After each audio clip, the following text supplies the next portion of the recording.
And in this video, we'll go over all the basics you'll need to know to use your new CountCam. If you're new to CountCams or if you have experience with them, these are the best practices and some things you should know to do with all new cameras and boosters before you set them out. After unboxing your CountCam, the first thing you need to do is charge it. If you don't, you're likely to get some connection problems. It will have a low charge. This is because it's better for the long-term life of the battery if it's going to be sitting for an extended period of time to have around 30% charge.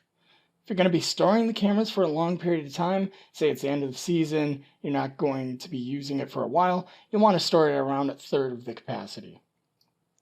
This is also something that applies to the boosters, so be sure to charge them fully before you go to set them out. Now, these caps on the CountCams, these are just to protect the port while shipping. You can actually throw those out.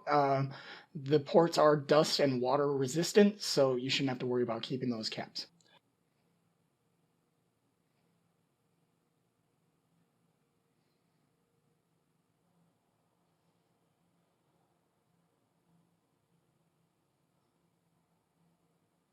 So when you plug them in, you should see the green light come on, and that'll mean that it is charging.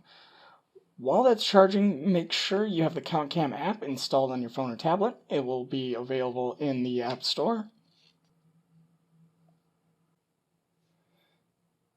On new cameras, there will be a plastic film protecting the lens from damage while shipping. Make sure you take this film off before you use it. It will make the image blurry.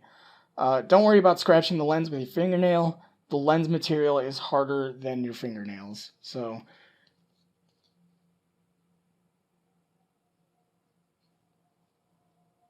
once your camera is fully charged, or if you're just testing your equipment out, let it charge for at least an hour and a half